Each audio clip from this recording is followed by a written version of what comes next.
నమస్కారం.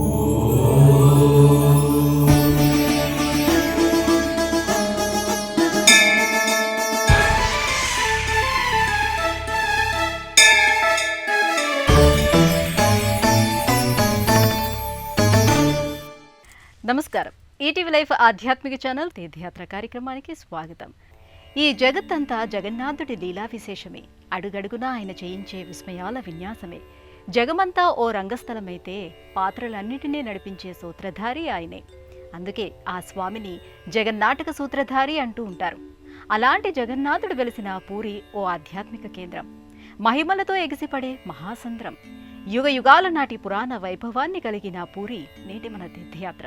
శ్రీకృష్ణ విష్ణు మధుసూదన తైడభారే నారాయణాచ్యుత త్రివిక్రమ చక్రపాణే దైత్యాదిశార్జధర శ్రీధర వాసుదేవ గోపాల కృష్ణ హరయే తవ సుప్రభాతం. శ్రీ రుక్మిణీ సభవనాస హరే మురారే రాధేశ గోపసి స్వరూప భృగాది వంద్య శ్రీద్వారకాశ్రయ వికుంఠపతే భువనైకమూర్తే గోపాలదేవ హరయే తవ సుప్రభాతం. మీనాకృతే కమఠరూప వరాహమూర్తే త్రైవిక్రమాయ నృహరే భృగు రామ రామ శ్రీరామకృష్ణ యదునందన కల్కి రూప గోపాల కృష్ణ హరయే తవ సుప్రభాతం. పూరీ క్షేత్రం ఒడిశా రాష్ట్రానికి ఒక వెలుగురేఖ. ఒడిశాలో ఎన్నో ప్రాచీనమైన ఆలయాలు కనిపిస్తాయి. అవి 100 ఏళ్ల నాటి చరిత్రను వినిపిస్తాయి. పురాణ కాలముతో ముడిపడిన విశేషాలను వివరిస్తాయి. ఇక్కడ చెప్పుకోదగిన శైవ క్షేత్రాలతో పాటు కోనార్క్, పూరీ వంటి వైష్ణవ క్షేత్రాలు వైభవంతో వెలుగొందుతున్నాయి. జిల్లా కేంద్రంగా కనిపించే పూరిలో జగన్నాథుడు కొలువయ్యాడు. ఈ ఆలయం అనేక విశేషాలకు, మరెన్నో మహిమలకు నిలయం. శ్రీమన్నారాయణుడు నదీ తీరాలలో వెలసిన క్షేత్రాలు కొన్నైతే, సముద్ర తీరాలలో ఆవిర్భవించిన క్షేత్రాలు మరికొన్ని. అలా ఆ స్వామి బంగాళాఖాతం సముద్ర తీరంలో వెలసిందే పూరీ ఆదిశంకరుల వారు పేర్కొన్న చార్ధామ్ క్షేత్రాలలో ఒకటి. ప్రతి ఒక్కరూ తమ జీవిత కాలంలో ఒక్కసారైనా దర్శించవలసిన క్షేత్రాల్లో పూరీ కనిపిస్తుంది. ఈ క్షేత్రం ఎంతటి ప్రాచీనమైనదో అంతటి ప్రసిద్ధమైనది. బంగాళాఖాతం సముద్ర తీరంలోని ప్రాచీనమైన ప్రసిద్ధమైన క్షేత్రంగా పూరీని గురించి చెప్పుకోవచ్చు.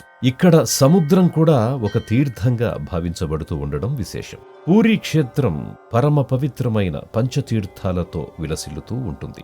5వదిగా చెప్పుకునే చక్రతీర్థమే ఈ సముద్రం. పూరీ వచ్చే పర్యాటకులు, భక్తులు తప్పకుండా ఇక్కడి బీచ్కి వెళతారు. సముద్ర స్నానాలకు వెళ్లేవారు కొందరైతే, పిల్లలతో కలిసి సరదాగా గడపడానికి వచ్చేవారు మరికొందరు. అలలతో ఎగసిపడే ఈ సముద్రాన్ని చూస్తే జగన్నాథుడి పాదాలను చేరుకోవడానికి ఆరాటపడుతున్నట్టుగా, అలసిపోయి ఆగిపోయి మళ్లీ ప్రయత్నిస్తున్నట్టుగా అనిపిస్తుంది. స్వామివారికి సమర్పించమని చెప్పి పాలనొరగలను పూలదండలుగా తీరంలో వదలడం కనిపిస్తుంది. ఇక్కడి కెరటాల హోరు వినిపించేంత దూరంలోనే స్వామివారి ఆలయం ఉంది. ఆ కెరటాల మీద గాలి స్వామివారి ఆలయాన్ని హత్తుకుపోతున్న భావన కలుగుతుంది.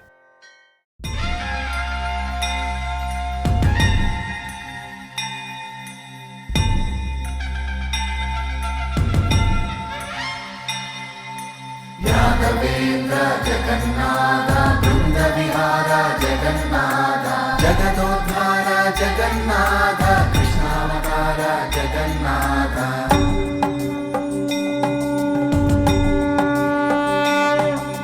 కదాచిత్ కాళిందీ తట పెట్టిన సంగీత కవరో ముదా గోపీ నారీ వదన కమలా స్వాదు మధుపః రమా శంభో బ్రహ్మా మరపతి గణేశార్జిత పదో జగన్నాథ స్వామి నయన పదగామి భవతు మే జగన్నాథ స్వామి నయన పదగామి భవతు మే. జగన్నాథుడు కొలువైన ఈ కోవెల అనేక దేవాలయాల సమాహారంగా కనిపిస్తుంది. ఇది జగన్నాథుడి ఆలయమా సామ్రాజ్యమా అనే భావన కలగకమానదు. సువిశాలమైన ప్రదేశం, పొడవైన ప్రాకారాలు, జగన్నాథుడి సార్వభౌమాధికారానికి తగిన సింహద్వారం కలిగినదిగా ఈ ఆలయం కనిపిస్తుంది.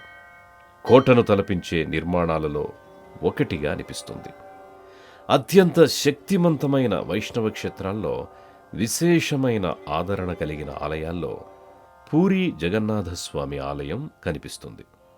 అందువల్ల దేశ విదేశాల నుంచి ఇక్కడికి వచ్చే భక్తుల సంఖ్య విపరీతంగా ఉంటుంది. ఇక ఈ ఆలయానికి చుట్టుపక్కల ప్రాచీనమైన చారిత్రకపరమైన ఆలయాలు చాలానే ఉన్నాయి. ఆ వైపు నుంచి కూడా ఎక్కువ తాకిడి ఉంటుంది. అందువల్ల ఏడాది పొడవునా ఇక్కడ భక్తుల సందడి కనిపిస్తూనే ఉంటుంది.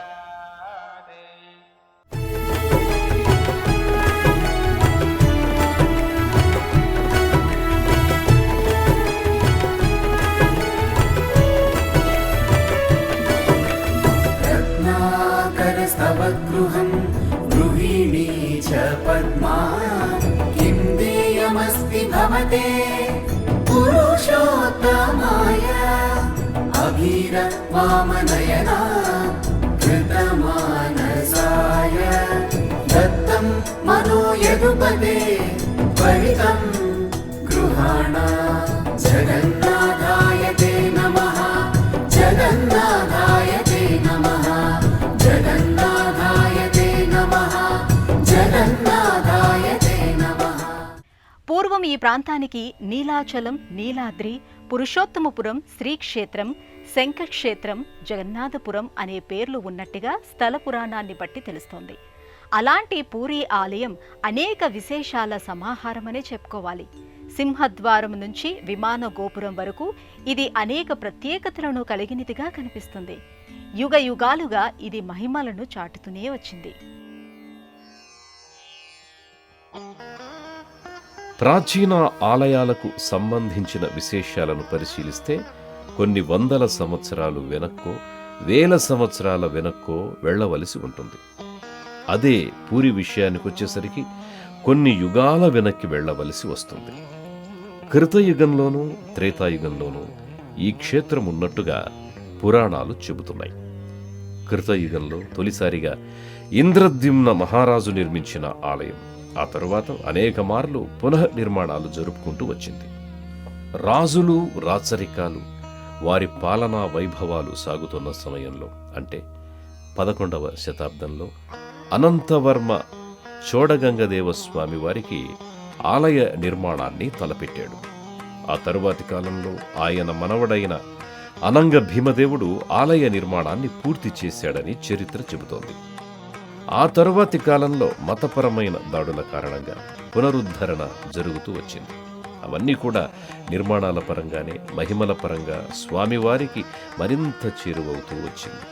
సాధారణంగా కృష్ణుడు రుక్మిణి సత్యభామ సమేతంగా దర్శనమిస్తుంటాడు, లేదంటే రాధా సమేతుడై కొలువుదీరుతాడు. కానీ అందుకు భిన్నంగా ఇక్కడ స్వామివారు తన సోదరుడైన బలరాముడితో, సోదరి అయిన సుభద్రతో కలిసి పూజలందుకుంటూ ఉండడం విశేషం. ఇక గర్భాలయంలోని అర్చామూర్తులు శిలతో మలచబడి ఉండడం చూస్తుంటాం. కానీ ఇక్కడ మాత్రం దారువుతో మలచిన మూర్తులు దర్శనమిస్తాయి. జగన్నాథుడిగా కృష్ణుడు, బలరాముడు, సుభద్ర, సుదర్శనుడు, ఈ నలుగురు ఇక్కడ రత్నవేదికపై కొలువుదీరి ఉంటారు. దారువుతో మలచబడ్డ ఈ మూర్తులు విభిన్నమైన ఆకృతిలో అసంపూర్ణంగా గోచరమవుతాయి. అసంపూర్ణంగా మలచబడ్డ ఈ రూపాలే భక్తులచే పూజలందుకుంటున్నాయి. మూలమూర్తులకు చేసే అలంకరణ కూడా విలక్షణంగా కనిపిస్తుంది. ఇక పూరీ విమాన గోపుర నిర్మాణ శైలి అబ్బురపరుస్తుంది.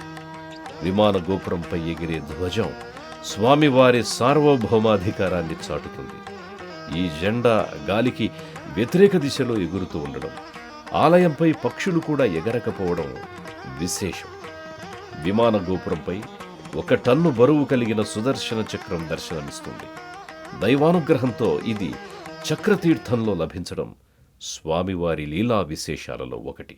భుజే సవ్యే వేణుం శిరసి శిఖిపించం కటితటే దుకూలం నేత్రాంతే సహచర కటాక్షం విదదతే సదా శ్రీమద్ బృందావన వసతి లీలా పరిచయో జగన్నాథ స్వామి నయన పదగామి భవతు మే జగన్నాథ స్వామి నయన పదగామి భవతు మే. పూరి గర్భాలయంలోని జగన్నాథ స్వామిని గురించి తెలుసుకోవాలనుకుంటే ముందుగా నీలమేఘస్వామిని గురించి తెలుసుకోవలసి ఉంటుంది.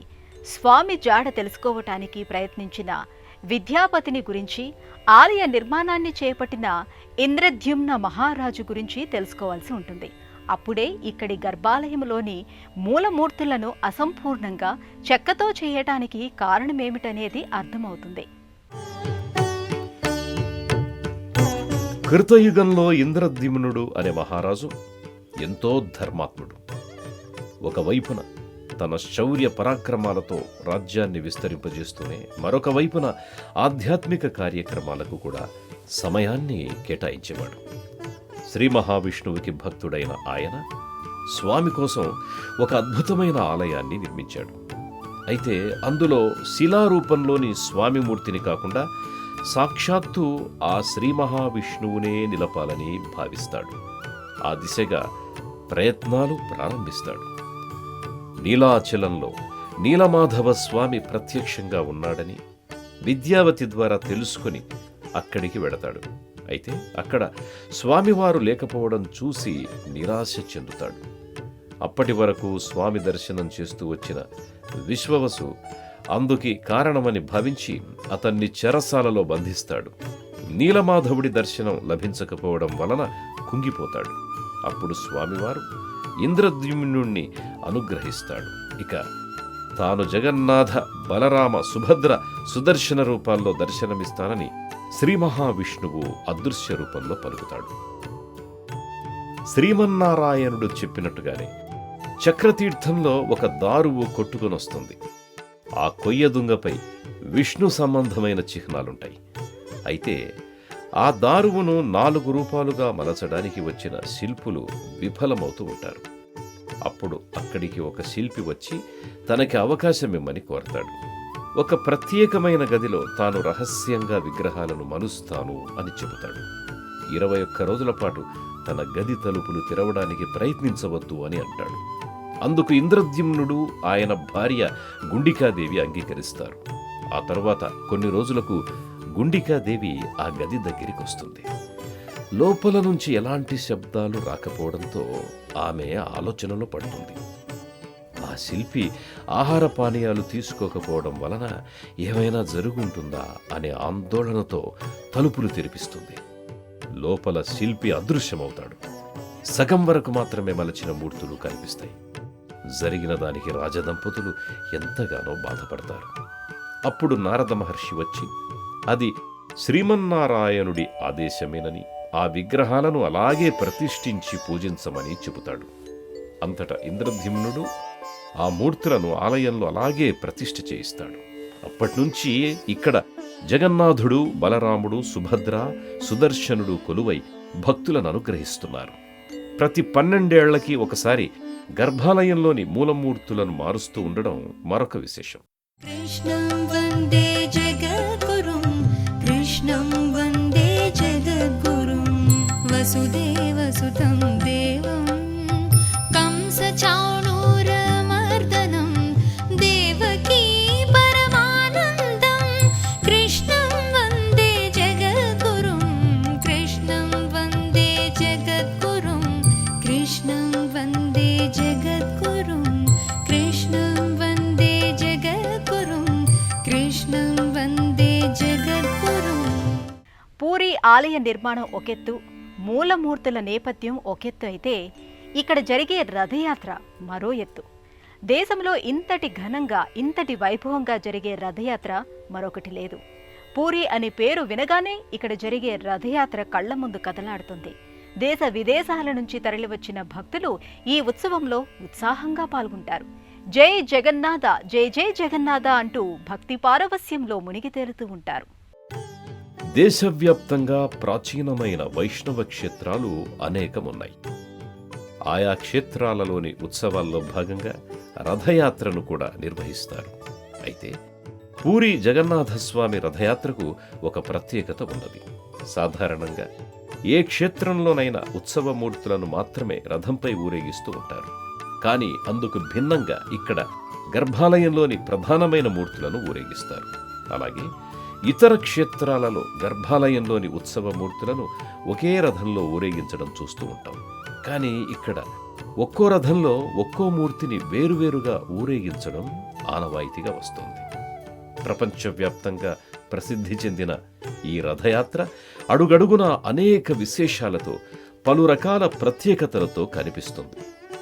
ఏ ఏడాదికా ఏడాది కొత్తగా రథాన్ని తయారు చేయడం ఇక్కడ మాత్రమే కనిపించే విశేషం. ప్రతి ఏడాది అక్షయ తృతీయ రోజున రథం నిర్మాణం మొదలు పెడతారు. జగన్నాథుడి రథం పేరు నంది ఘోష. 45 అడుగుల ఎత్తు కలిగిన ఈ రథానికి 16 చక్రాలుంటాయి. బలరాముడి రథం తాళధ్వజం. ఇది 44 అడుగుల ఎత్తు, 14 చక్రాలను కలిగి ఉంటుంది. ఇక సుభద్ర రథం దేవదళనం, ఎత్తు 43 అడుగులు, 12 చక్రాలను కలిగి ఉంటుంది. ఈ 3 రథాలతో ఆషాఢ శుద్ధ విధియ రోజున రథయాత్ర మొదలవుతుంది. పూరీరాజు మంచిగంధం నీళ్లతో రథాలను కడిగి అవి ప్రయాణించే మార్గంలో బంగారు చీపులతో కొంతమేర ఊడుస్తాడు. దీనినే చేరాపహరా అని అంటారు. జగాలనేలే జగన్నాథుడి రథాన్ని లాగడానికి వందలాది మంది ఉత్సాహాన్ని చూపుతారు. ఆ దృశ్యాన్ని వీక్షించడానికి లక్షలాది మంది తరలివస్తారు. రథయాత్రకు ముందు రోజు పూరీ క్షేత్రం భక్తజన సందోహంతో కిక్కిరిసిపోవడం చూడొచ్చు. లక్షలాది మంది భక్తులు జగన్నాథుణ్ణి కీర్తిస్తూ ఉండగా రథచక్రాలు ఒక్కసారిగా కదులుతాయి. ఆ సమయంలో ఎదురుగా జగన్నాథుడు ఆ స్వామికి నమస్కరిస్తూ తమకి తాము తప్ప ఇతరులెవ్వరూ కనిపించరు. ఈ ప్రపంచం నుండి ఎవరికి వారు వేరైపోతారు.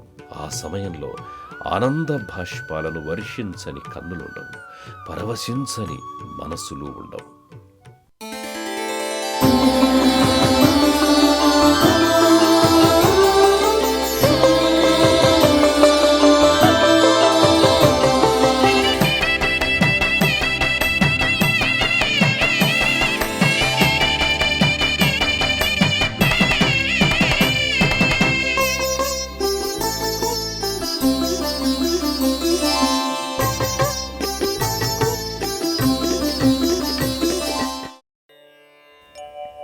ఆలయానికి ఇక్కడి నుంచి 3 కిలోమీటర్ల దూరంలో ఉన్న గుండీచఘర్కి రథాలు బయలుదేరతాయి.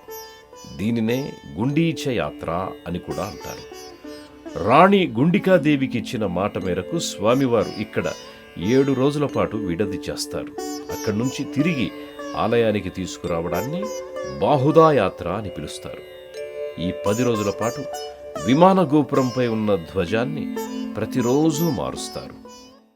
పూరీ క్షేత్రంలో మూలమూర్తుల తయారీ, రథాల నిర్మాణం, రథయాత్ర ఇలా ప్రతి విషయం ఒక ప్రత్యేకతను సంతరించుకొని ఉంటుంది. అలాగే ఇక్కడి అన్నప్రసాదం మరింత విశిష్టతను కలిగినదిగా కనిపిస్తుంది. స్వామివారికి నైవేద్యాలను తయారు చేసే విధానంలో వందల ఏళ్లుగా ఒకే పద్ధతిని పాటిస్తూ రావడం అబ్బురపరుస్తుంది. భారతదేశంలోని అతిపెద్ద వంటశాలగా పూరీ వంటశాలకు పేరు ఉంది. పూరీ జగన్నాథస్వామికి నైవేద్యాలను తయారు చేయటం అనేది ఒక పెద్ద పరిశ్రమగా అనిపిస్తుంది. ఎంతోమంది వంటవారు స్వామివారికి సంబంధించిన నైవేద్యాలపైనే పూర్తి దృష్టి పెట్టి పనిచేస్తారు.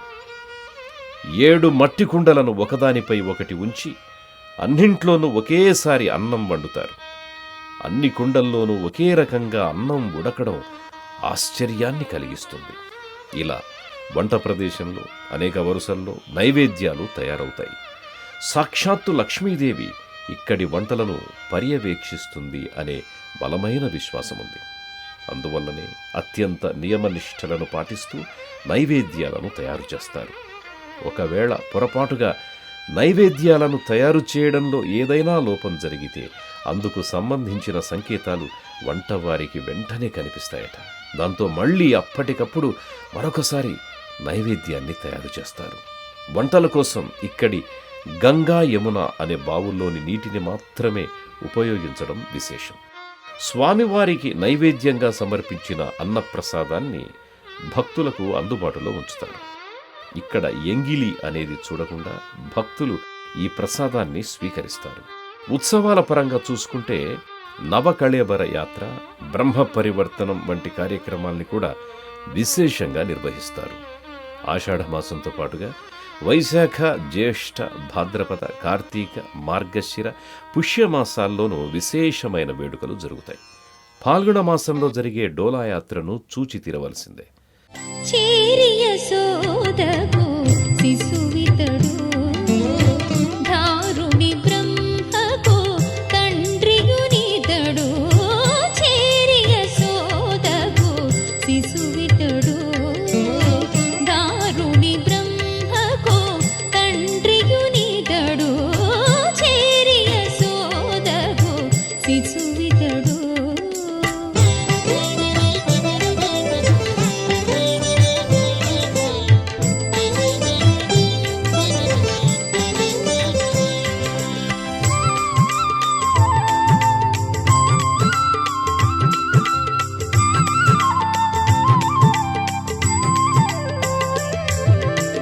సొలసి చూచినను సూర్యచంద్రులను లలివెద చల్యడు లక్షణుడు సొలసి చూచినను సూర్యచంద్రులను లలివెద చల్యడు లక్షణుడు నిలిచిన నిలువున నిఖిల దేవతల కలిగించు సురల కనివో ఇతడు నిలిచిన నిలువున నిఖిల దేవతల కలిగించు సురల కనివో ఇతడు చేరియ శోదకు శిశువితడు ధారుని బ్రహ్మకు తండ్రియునితడు చేరియ శోదకు శిశువితడు.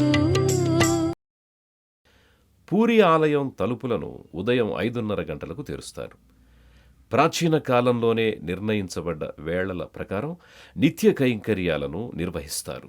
రాత్రి 9 గంటల వరకు దర్శనానికి అనుమతినిస్తారు. దేశంలోని అన్ని ప్రధానమైన నగరాల నుండి పూరీకి రైలు మార్గాలున్నాయి. పూరీ రైల్వే స్టేషన్ నుంచి స్వామివారి ఆలయం 3 కిలోమీటర్ల దూరంలో ఉంది. ఇక పూరీకి సమీపంలోని విమానాశ్రయం భువనేశ్వర్లో ఉంది. భువనేశ్వర్ నుంచి 60 కిలోమీటర్ల దూరంలో ఉన్న పూరీకి బస్సుల్లో గాని స్థానిక వాహనాల్లో గాని చేరుకోవచ్చు.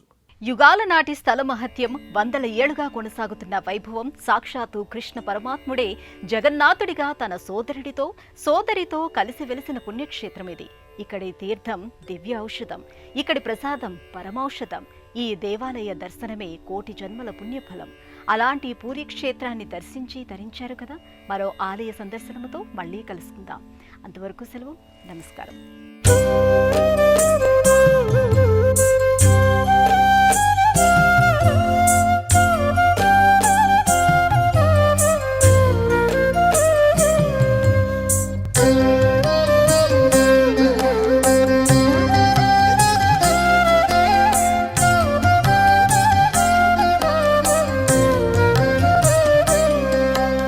మంగళం జయ మంగళం మా నల్లనయ్యకు మంగళం మంగళం జయ మంగళం మా నల్లనయ్యకు మంగళం మంగళం జయ మంగళం మా కృష్ణ స్వామికి మంగళం మంగళం జయ మంగళం మా కృష్ణ స్వామికి మంగళం మంగళం జయ మంగళం మా నల్లనయ్యకు మంగళం.